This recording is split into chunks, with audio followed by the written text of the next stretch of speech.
RMS Titanic was a British passenger liner, operated by the White Star Line, which sank in the North Atlantic Ocean on April 15, 1912 after striking an iceberg during her maiden voyage from Southampton, UK, to New York City. Of the estimated 2,224 passengers and crew aboard, more than 1,500 died, which made the sinking one of the deadliest for a single ship up to that time. It remains to this day the deadliest peacetime sinking of a superliner or cruise ship. The disaster drew much public attention, provided foundational material for the disaster film genre, and has inspired many artistic works. RMS Titanic was the largest ship afloat at the time she entered service and the second of 3 Olympic-class ocean liners operated by the White Star Line. She was built by the Harland and Wolff shipyard in Belfast. Thomas Andrews, who was the chief naval architect of the shipyard at that time, died in the disaster. Titanic was under the command of Captain Edward Smith, who went down with the ship. The ocean liner carried some of the wealthiest people in the world, as well as hundreds of emigrants from Great Britain and Ireland, Scandinavia, and elsewhere throughout Europe, who were seeking a new life in the United States and Canada. The first-class accommodation was designed to be the pinnacle of comfort and luxury, with a gymnasium, swimming pool, libraries, high-class restaurants, and opulent cabins. A high-powered radio telegraph transmitter was available for sending passenger Marconi grams, and for the ship's operational use. 7. The Titanic had advanced safety features, such as watertight compartments and remotely activated watertight doors, contributing to its reputation as unsinkable. The ship was equipped with 16 lifeboat davits, each capable of lowering 3 lifeboats, for a total of 48 boats. The Titanic carried only 20 lifeboats, 4 of which were collapsible and proved hard to launch while the ship was sinking. 8. Together, the 20 lifeboats were capable of holding 1,178 people, which was only about half the number of passengers on board, and only 1/3 of the number of passengers that the ship could have carried at full capacity, consistent with the maritime safety regulations of the era.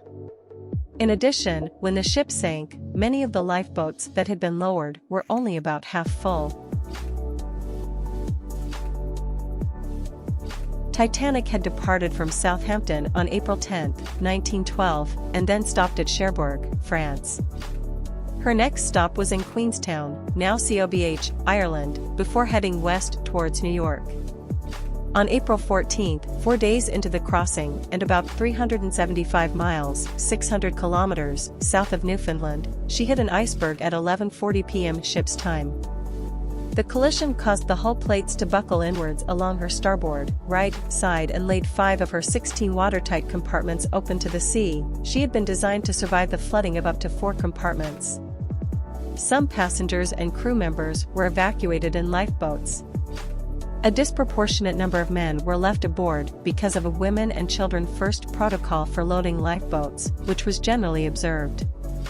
At 2:20 a.m., the ship broke apart and foundered, with well over 1,000 people still aboard. Just under 2 hours after Titanic sank, the Cunard liner RMS Carpathia arrived on the scene, and took on board an estimated 710 survivors. The disaster was met with worldwide shock and outrage, both at the huge loss of life and at the regulatory and procedural failures that had led to it. Public inquiries in Britain and the United States led to major improvements in maritime safety. One of the most important results of the inquiries was the establishment in 1914 of the International Convention for the Safety of Life at Sea, SOLAS, which still governs maritime safety today. In addition, there was an effort to learn from the many missteps in wireless communications that had increased the number of fatalities, and as a result, several new wireless regulations were put in place around the world. The wreck of Titanic was discovered in 1985 by a Franco-American expedition sponsored by the United States Navy. 13. The ship was split in 2 and is gradually disintegrating at a depth of 12,415 feet, 2,069.2 fathoms, 3,784 m. Thousands of artifacts have been recovered and displayed at museums around the world.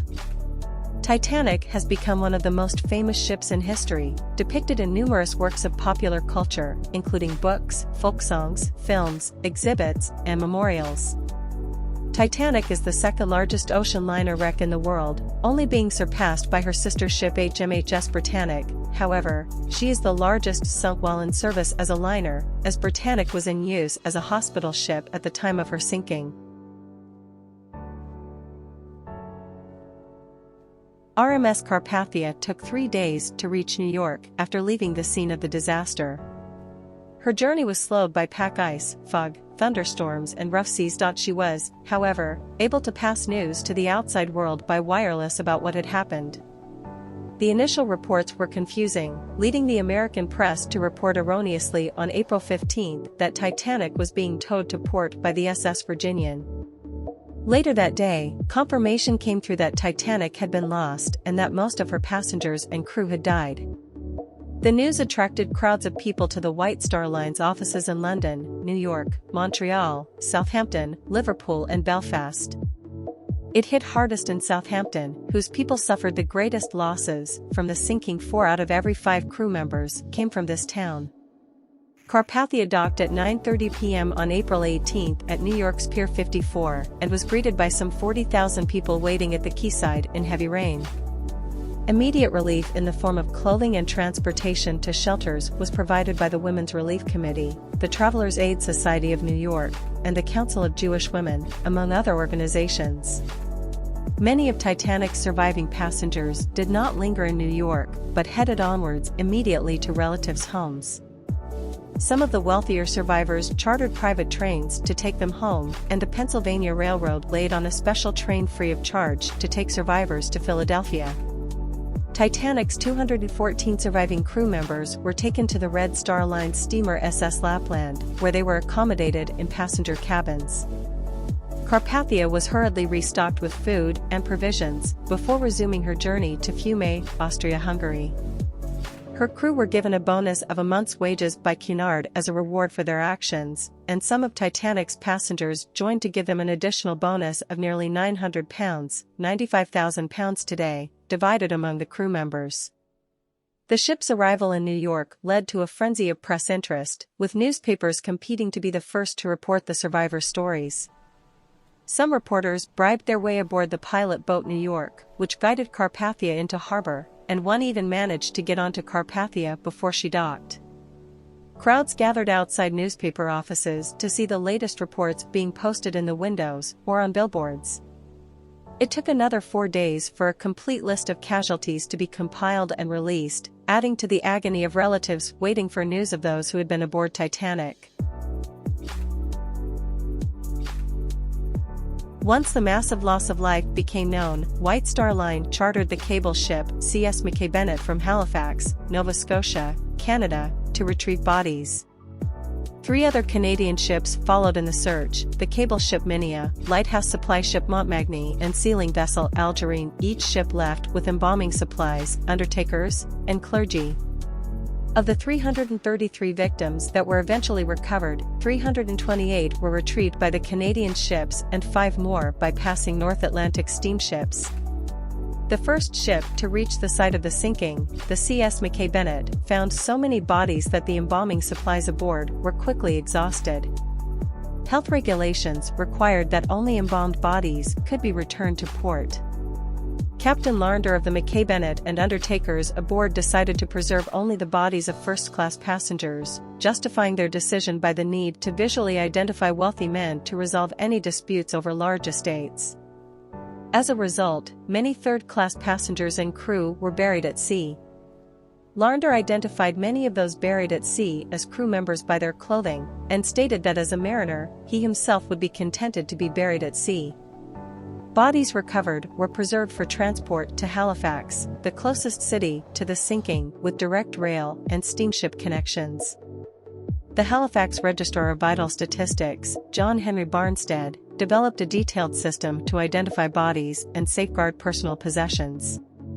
Relatives from across North America came to identify and claim bodies.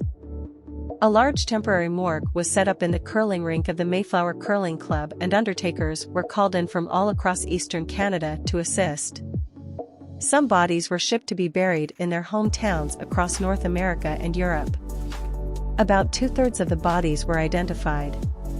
Unidentified victims were buried with simple numbers based on the order in which their bodies were discovered. The majority of recovered victims, 150 bodies, were buried in 3 Halifax cemeteries, the largest being Fairview Lawn Cemetery, followed by the nearby Mount Olivet and Baron de Hirsch cemeteries. In mid-May 1912, RMS Oceanic recovered 3 bodies over 200 miles, 320 kilometers, from the site of the sinking, who were among the original occupants of Collapsible A. When 5th Officer Harold Lowe and 6 crewmen returned to the wrecksite sometime after the sinking in a lifeboat to pick up survivors, they rescued a dozen males and 1 female from Collapsible A, but left the dead bodies of 3 of its occupants. After their retrieval from Collapsible A by Oceanic, the bodies were buried at sea. The last Titanic body recovered was Steward James McGrady, body number 330, found by the chartered Newfoundland sealing vessel Algerine on May 22 and buried at Fairview Lawn Cemetery in Halifax on June 12. Only 333 bodies of Titanic victims were recovered, which amounted to 1 in 5 of the over 1,500 victims. Some bodies sank with the ship, while currents quickly dispersed bodies and wreckage across hundreds of miles, making them difficult to recover. By June, one of the last search ships reported that life jackets supporting bodies were coming apart and releasing bodies to sink. Thank you for watching. Subscribe InfoGrid and click the bell icon for more educational videos.